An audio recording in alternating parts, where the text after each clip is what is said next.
Merci d'être sur la télévision Labari pour suivre le journal de ce jour, lundi 1er juin 2020. Mesdames et messieurs, bonsoir et bienvenue à tous. Cette pensée positive pour les acteurs de la société civile nigérienne, à savoir Moukela Halilou du SINASEP, également secrétaire général adjoint de la CNT, Michael Zodi et Moudi Moussa du mouvement Tournons la page TLP Niger qui vont passer leur 73e nuit de détention dans les maisons d'arrêt de Daïkaina, Walam et Kolo dans la région de Tilaberi. Ils ont été tous arrêtés à la suite de la manifestation pacifique du 15 mars 2020 contre le détournement de plusieurs milliards de francs CFA au ministère de la Défense nationale. Depuis leur arrestation, des voix s'élèvent au Niger et à l'international pour exiger leur libération. Fermé depuis le 20 mars 2020, au lendemain de la confirmation du premier cas du coronavirus au Niger, les établissements scolaires ont rouvert leurs portes ce lundi 1er juin 2020, comme prévu par les autorités. Une reprise des cours conditionnée par le respect de mesures d'hygiène. Cependant, celles-ci ne sont pas appliquées à 100% dans plusieurs établissements visités par nos reporters Hamza Sakou et Ibrahim Abdou. Après 2 mois de fermeture des écoles dans le pays pour des raisons sanitaires, les scolaires nigériens reprennent le chemin de l'école. En effet, le tour de quelques écoles, tant secondaires que primaires de la ville, permet de faire le constat de cette reprise. Aujourd'hui, Dieu merci, c'est la reprise. Les élèves et les enseignants, ils ont tous répondu présents. La rentrée a eu lieu, je dirais la reprise, et tous les élèves sont présents. Les professeurs aussi étaient présents. Les cours ont bien débuté. On a fait le contrôle des classes. J'étais un peu surpris de voir l'effectivité de mes élèves. Parce que je pensais que j'allais avoir beaucoup d'absents ce matin, mais heureusement pour moi, je n'ai eu que 4 absents au niveau du collège et lycée et 3 au niveau du primaire. Sinon, tout se déroule très bien. Les élèves étaient dans la cour, les enseignants aussi. Tout le monde est dans la cour. Pour le respect des mesures édictées par le gouvernement qui dit d'ailleurs avoir pris les dispositions nécessaires dans les écoles, on constate toute autre chose allant du non-respect du port de la bavette à celui de la distanciation de mètres dans les classes. Le problème en est que, comme on a dit que les vendeuses ne doivent plus venir vendre dans les établissements, donc pour les écoles dont le portail est fermé, toute la séance des cours, on ne sait pas comment est-ce que nous allons nous en prendre face à cette situation. Le problème qui se pose chez nous maintenant, comment faire pour gérer cette situation, parce qu'il n'y a pas à manger, les élèves ne peuvent pas suivre les cours, le ventre creux. Les mois sont propres à nous-mêmes. Je me rappelle très bien le mardi passé, le 26 mai, la DDS nous a réunis pour nous dicter les dispositions à prendre, les 4 dispositions à prendre. Après cela, nous avons tenu une réunion au niveau des écoles privées, les 23 écoles privées de Arabanda. Nous nous sommes dit que comme l'État n'a pas fait d'intervention, il revient à chaque école privée de prendre ses propres dispositions. Les responsables des écoles demandent la collaboration des parents d'élèves afin de mettre des bavettes à la disposition de leurs enfants. Le respect en partie des mesures préventives dans les établissements scolaires a suscité les réactions des parents d'élèves, des syndicats des enseignants et de l'Union des scolaires nigériens. Toutes ces réactions sont résumées ici par Ismaël Moumouni et Aboukar Soleil. Mettre à la disposition des établissements scolaires des moyens pour le respect strict des mesures barrières contre la pandémie du coronavirus, c'est la promesse des autorités. Malheureusement, la réalité est tout autre. Dans les écoles publiques que nous avons visitées, élèves entassés sans masque, des dispositifs de lavage de mains insuffisants, presque inexistants, manque de savon et de gel hydroalcoolique. Même constat pour les syndicats des enseignants que nous avons trouvés sur le terrain.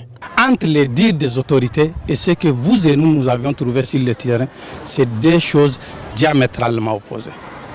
Partout où nous avons passé, nous avons trouvé des élèves sans bavette. Nous avons trouvé des élèves qui sont assis à 3, souvent à 4, sans bavette. Nous avons également trouvé des établissements sans aucun dispositif de lavage à main et de désinfection. Donc voilà les raisons pour lesquelles nous avons dit que cette reprise n'est que politique. Nous savons que l'État, à l'heure actuelle, n'a pas le moyen pour désinfecter toutes les écoles, à plus forte raison les classes. Un des parents d'élèves que nous avons aussi trouvé sur le terrain fustige également l'attitude des autorités qui ne mettent pas leurs enfants à l'abri de cette maladie. Au niveau primaire, nous avons rencontré le ministre en charge des enseignements primaires. Et lors de notre rencontre, il nous a dit que les enfants de primaire ne porteront pas de bavettes, sauf les enseignants seront dotés de bavettes. Pour cela, nous, au niveau de l'école Sabangari, on a pris des mesures. On avait attendu les dispositifs qui ne sont pas venus. L'association des parents de l'école a jugé utile de confectionner des kits de lavage de la main traditionnels qu'ils ont mis à la disposition des élèves. Devant chaque classe, on a mis des dispositions que vous voyez pour le lavage de la main plus de savon. Il y a beaucoup d'écoles qui n'ont pas eu de dispositifs. Et même les distanciations, vraiment, par rapport aux enfants des classes prétériques, on a des difficultés parfois à mettre les enfants dans ces conditions parce qu'il n'y a pas de table banc suffisant. Tenir sa promesse, c'est le dernier souci du gouvernement, comme en atteste le secrétaire général de l'Union des scolaires nigériens ISN. Les kits de lavage des mains qu'ils ont promis, tout cela, non seulement ça ne sera pas disponible dans toutes les écoles, mais il faut le dire, dans les établissements qui n'ont même pas de robinet, des établissements où il n'y a pas de l'eau avec quoi il faut laver les mains. Notre reprise traduit beaucoup de choses pour les Nigériens. Nous, aujourd'hui, nous allons nous contenter à faire le cours, c'est ça. Mais au fond, l'histoire de Covid-19, l'histoire des gestes barrières, c'est quelque chose qu'il faut mettre de côté parce que nous l'avons dit. En tout cas, tous ces sur quoi leur politique d'obstruer cette pandémie, en tout cas, est tombée dans l'eau. Vous les constatez vous-même et ce n'est pas possible en réalité. Nous les avons dit ça à Réunion. Nous avons toujours été déçus du comportement du gouvernement. Vous savez, nous l'avons toujours dit. Les ministères en charge de l'éducation ont été champions dans le fait de ne pas honorer leurs promesses. Ils ne l'ont jamais tenu. Nous n'avons même pas crié à grand chose pour être déçus. Nous savons que ça allait tourner comme ça allait tourner au vinaigre. La reprise des activités académiques va durer jusqu'au 15 juillet prochain. Cette rentrée s'est effectuée après 2 mois de suspension de cours à cause de la pandémie du coronavirus.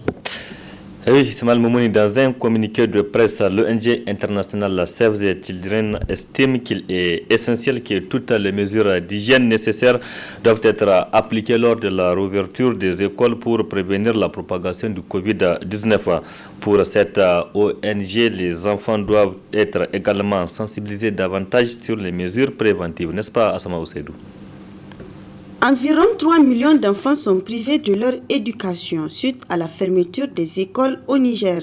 Tout en saluant la décision des autorités nigériennes de rouvrir les écoles, Save the Children insiste sur le fait que les écoles doivent rester sûres pour limiter le risque de contagion de la COVID-19 pour les enfants et leurs familles, conformément à la circulaire numéro 0122 du 19 mai 2019 relative aux dispositions à prendre pour la réouverture des écoles.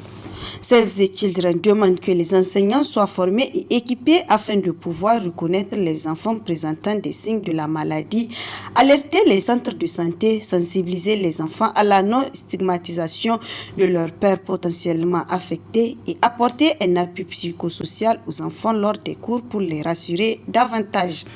Avec la réouverture des classes, ces millions d'enfants vont converger à l'école avec plusieurs milliers d'enseignants, ce qui requiert de la part du gouvernement la mise en place de mécanismes adéquats afin d'assurer la sécurité du monde scolaire, surtout en milieu rural. Cela signifie que le gouvernement doit d'abord s'assurer que toutes les mesures sanitaires sont mises en place, y compris la distanciation sociale, la disponibilité d'équipements de protection et de lavage des mains. Nous devons faire tout ce qui est à notre pouvoir pour protéger cette génération d'enfants et faire en sorte qu'ils puissent continuer à apprendre dans un environnement sûr et protecteur, a indiqué le directeur pays de Save the Children au Niger. Même avec la réouverture des écoles, plusieurs milliers d'enfants du Niger seront toujours confrontés à des difficultés d'accès à l'éducation. Cette reprise des cours coïncide avec la saison des pluies qui très souvent écourte l'année scolaire, sachant que dès la première pluie, l'essentiel des écoles en milieu rural ferme. Au Niger, Bien avant la pandémie de la COVID-19, des milliers d'enfants étaient déjà privés de leur droit à l'éducation à raison des conflits. Il est plus que jamais essentiel de faciliter l'accès humanitaire à ces enfants affectés par le conflit et proposer un programme d'éducation adapté aux situations de conflit et à la crise sanitaire de la COVID-19. Cette reprise de cours de ce lundi a été effective au niveau de Zander où des mesures préventives ont été prises et donc comme nous rapporte notre confrère de la télévision Gaskia dans ce reportage. Les élèves et leurs enseignants ont repris en ce lundi 1er juin 2020 le chemin des écoles après 10 semaines de pause imposées par la pandémie du Covid-19. Toutes les mesures barrières sont prises pour éviter tout risque de contagion. Les enseignants sont allés eux-mêmes dans chaque classe, ils ont distribué les bavettes que l'État a voulu mettre à la disposition des élèves. Et avant même de chaque enseignant aussi, il a reçu sa bavette que l'État a remis.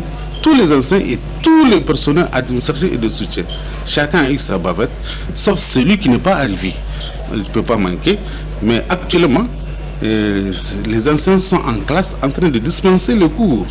Donc, certains ont promis, les conseils qu'on leur avait donnés, c'est de faire des séances de révision afin de redémarrer le cours. C'est ce qu'on appelle des prérequis, des rappels des prérequis. Si le port de bavettes et le lavage des mains sont rendus strictement obligatoires compte tenu de leur disponibilité, la distanciation sociale reste difficile à respecter, notamment ici au SES Zengou, un établissement qui compte plus de 3000 élèves. J'ai mis les bavettes seulement pour le Covid-19. On nous a dit de le mettre seulement pour le Covid-19. C'est obligatoire. Nous souhaitons bien. C'est le bavette, c'est pour éviter ces pandémies de coronavirus. Non, je ne respecte pas bien, mais c'est obligatoire. Outre le respect des mesures édictées par les autorités, ajouter une stratégie de sensibilisation fait aussi partie du projet. Ici aux Zengou, on avait préparé des mesures préventives.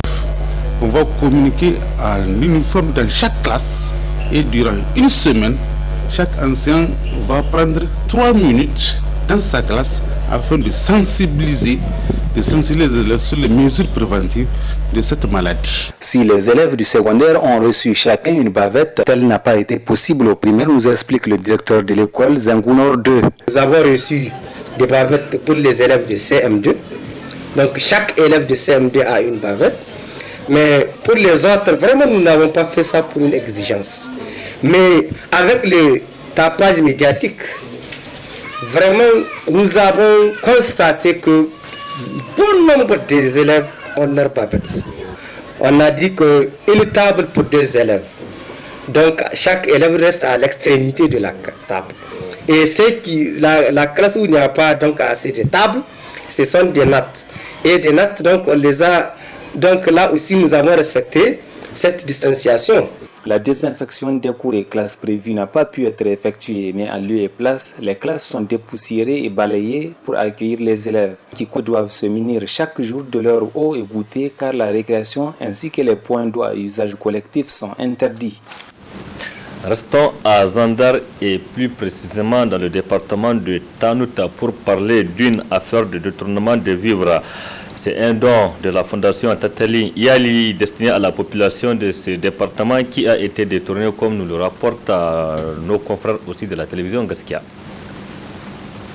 Dans le dessein d'accompagner les jeunes et les couches vulnérables de la société comme à ses habitudes, la fondation Tatali Yali du Dr Lalla Malika Issoufou, première dame du Niger, a procédé pendant le mois de Ramadan à une distribution gratuite de vivres dans le département de Tanout. C'est via 15 tonnes de mil et 15 tonnes de riz que la fondation Tatali Yali est venue en appui de la population du Damergou au cours d'une cérémonie grandiose ayant réuni le complet des autorités du département.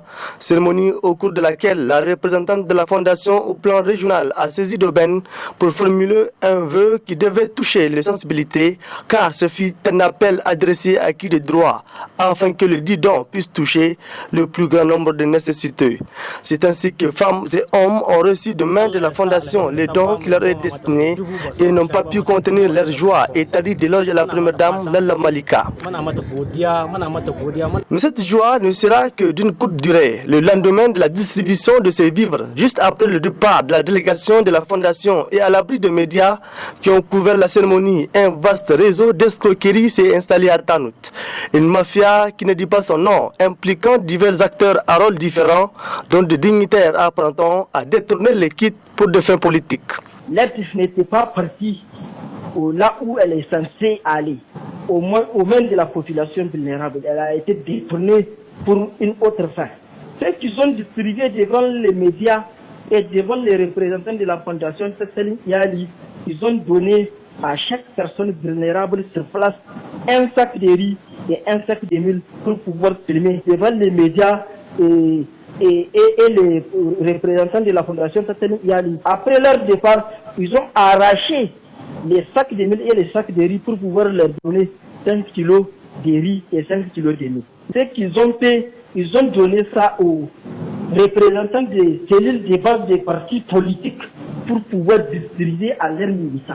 Cela dit, les auteurs de ce scandaleux et honteux détournement de vivres destinés aux personnes vulnérables du Damerghou bénéficient somme toute d'une large couverture politique.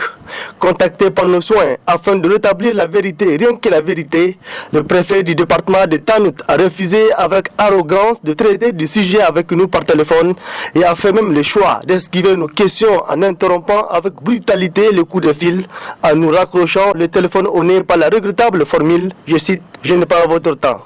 Il n'y a pas de fumée sans feu. Dans cette affaire, il revient de droit à la fondation Tattali Yali d'exiger l'ouverture d'une enquête judiciaire afin de sanctionner les auteurs et leurs complices. En tout cas, Ben Salah, cette enquête, ça vaut la peine de la diligenter. C'est avec 104 voix pour que les députés de la majorité ont voté le vendredi dernier, à l'absence de ceux de l'opposition, la loi sur l'interception de la communication électronique au Niger sous fond de critique. Une loi pour autoriser les écoutes téléphoniques selon les initiateurs, mais qui n'est pas la bienvenue chez beaucoup de Nigériens. Précision avec Ali Sissé Ibrahim et Chebou Guissou. Vous craignez d'être écouté, eh bien vous l'étiez depuis et vous l'êtes encore. C'est maintenant que ça va être organisé. Les Nigériens ne sont pas au bout de leur peine, eu égard à la multitude de mesures impopulaires qui ont été adoptées par le régime de la Renaissance depuis leur accession au pouvoir. Une fois de plus, à la grande surprise du peuple, les députés aux ordres de l'exécutif n'ont rien trouvé d'utile à faire que de voter une loi qui consacre l'interception des communications par voie électronique. Certainement, beaucoup de Nigériens abasourdis se sont posé la question suivante. Quel type de député peut se permettre de voter une loi qui viole dans tous les sens l'article 29 de notre loi fondamentale qui dispose que le secret de la correspondance et des communications est inviolable, il ne peut y être dérogé que dans les conditions et les formes définies par la loi, sous peine de sanction. Aussi, on doit se demander davantage où est passée l'utilisation du bon sens, de la raison et de l'intelligence. Assurément, cette loi votée à l'Assemblée nationale ne rencontre pas l'adhésion de la majorité du peuple, ce qui amène l'acteur de la société civile, Ibrahim Djouri, à s'exprimer comme suit. Mais lorsque vous avez une telle loi et vous avez en même temps des personnalités politiques qui ont un problème d'éthique, un problème de valeur, un problème de respect, de minimum éthique, eh bien le problème encore serait plus grave. Parce qu'à entendre le ministre de la Justice, je dis bien, à l'Assemblée nationale, devant la représentation nationale, face à des écrans de télévision, dit que de toutes les façons, cette loi n'est qu'une formalité, parce qu'on a toujours écouté les gens, eh bien on organise maintenant, c'est comme s'il dit, prenez, c'est une régularisation, ça ne change rien du tout, parce que nous continuons à écouter. À le dire, c'est que c'est un mépris vis-à-vis de l'état de droit.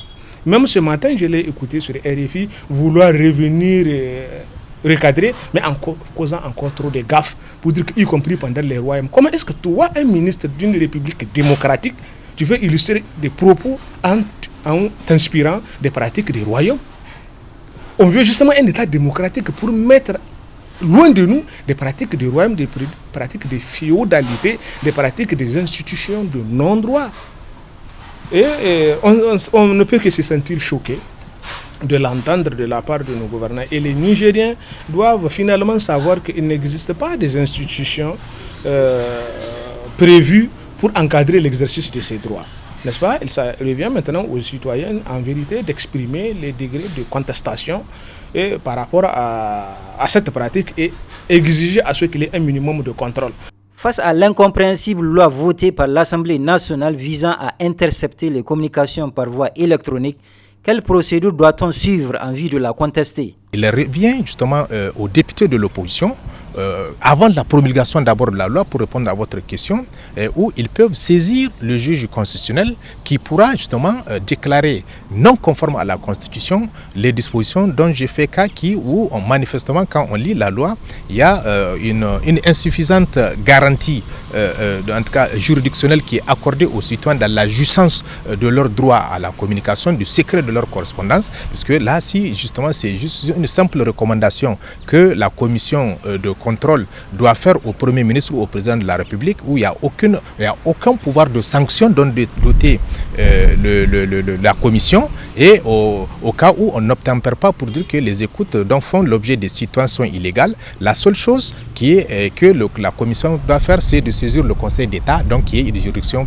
purement administrative. Donc je pense que quelque part, ici, en termes de garantie juridictionnelle ou judiciaire, les citoyens ne sont pas en sécurité, puisque la protection de leurs droits fondamentaux, notamment le secret de leur correspondance et de leur communication, n'est pas en tout cas protégé par un juge véritablement indépendant qui pourra justement s'opposer à ce que les personnes ne puissent pas être écoutées. Maintenant, si elles le font illégalement, que cela fasse l'objet d'une sanction.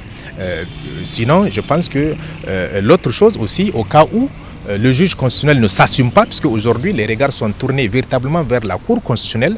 Et je pense que cette fois-ci aura le courage, comme la Cour constitutionnelle allemande, qui récemment, dans le cadre d'une loi similaire, a eu le courage justement de déclarer la loi contraire à la Constitution dans le cadre des écoutes des citoyens allemands. Je pense que la Cour constitutionnelle, au-delà du contrôle de constitutionnalité de lois ordinaires, de la régulation du conflit d'attribution entre les différentes institutions, une des fonctions les plus importantes du juge constitutionnel, c'est la protection des droits fondamentaux qui sont accordés par la Constitution.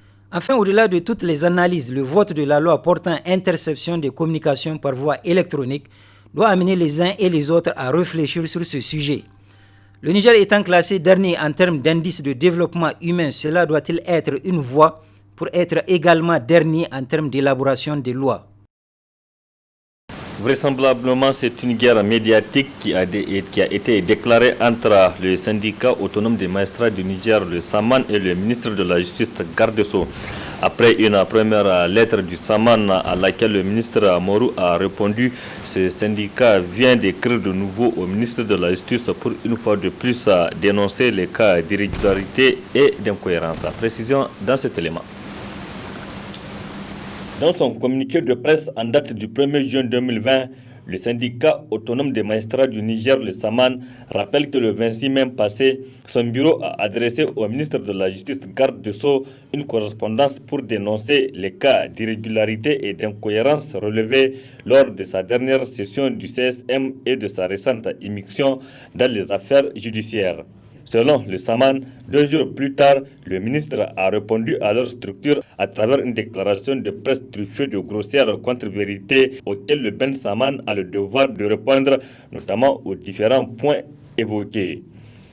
Il s'agit entre autres de la violation de l'article 6 de la loi sur le tribunal de commerce, la violation des règles de présence, le non-respect des attributions du conseiller rapporteur du Conseil supérieur de la magistrature CSM, la transformation du CSM en organe de sanction déguisé, le déploiement des juridictions existantes au profit de celles non encore installées, le point relatif aux incohérences, la question des frais de transport en cas d'affectation, l'immixtion de la chancellerie dans les affaires judiciaires.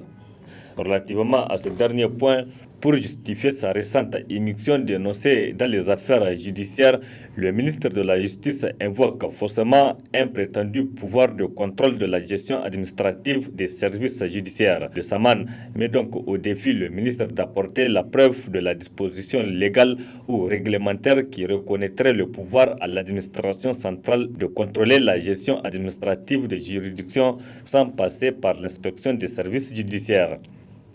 Le Saman rappelle au ministre que les prérogatives en matière de gestion administrative des juridictions appartiennent à la hiérarchie judiciaire conformément aux articles 3 de la loi numéro 2018-36 du 24 mai 2018 portant statut de la magistrature, 23 et 38 de la loi numéro 2018-37 du 1er juin 2018 portant l'organisation judiciaire. A contrario, le principe de la séparation des pouvoirs n'aurait aucun sens. Aussi, dépourvu de tout argument de droit, le ministre n'a trouvé mieux que de porter de graves accusations à l'encontre du Saman qu'il accuse d'immixtion dans les procédures judiciaires pour défendre selon lui une ligne politique d'hostilité au gouvernement. Tout en restant serein face à ces accusations chimériques et sans se laisser intimider par les menaces proférées à son encontre, le Ben Saman met au défi le ministre d'apporter la preuve de ces grossières accusations, y compris celles obtenues au moyen des écoutes pratiquées en violation de l'article 29 de la Constitution, malencontreusement avoué par lui-même devant le Parlement. D'ailleurs, si c'est à cause de la déclaration de presse de notre organisation syndicale, poursuit le Saman relativement à l'audit du ministère de la Défense nationale que le ministre de la Justice l'accuse de défendre une ligne politique d'hostilité au gouvernement, cela ne devait en aucune manière être perçu comme une immixtion dès lors qu'à l'époque les autorités judiciaires n'étaient pas encore saisies du dossier. Au contraire, le Saman estime que plutôt le ministre de la Justice qui joue un jeu trouble au détriment du gouvernement dont il est membre en créant toujours des situations ou en adoptant des comportements provocateurs qui l'obligent à réagir. C'est le cas notamment avec la nomination du dernier Conseil des ministres sur la proposition d'un inspecteur de promotion humaine, un pur néophyte des questions judiciaires au poste de secrétaire général adjoint du ministère. En réalité, cet acte d'une particulière incongruité s'inscrit dans la droite ligne de son plan d'éviction de nos militants pourtant expérimentés et compétents de tous les postes de responsabilité de son ministère au profit des personnes totalement étrangères au corps et dont les profits sont inadéquats. En tout état de cause, le Saman prend l'opinion nationale et internationale à témoin face à la constante propension du ministre de la Justice à vouloir farouchement banaliser le corps judiciaire pour assouvir on ne sait quel désir. Voilà, point final de cette édition. Merci à vous de l'avoir suivi. Restez en compagnie du programme de la télévision Labari. Au revoir, excellente nuit à toutes et à tous et bon début de semaine.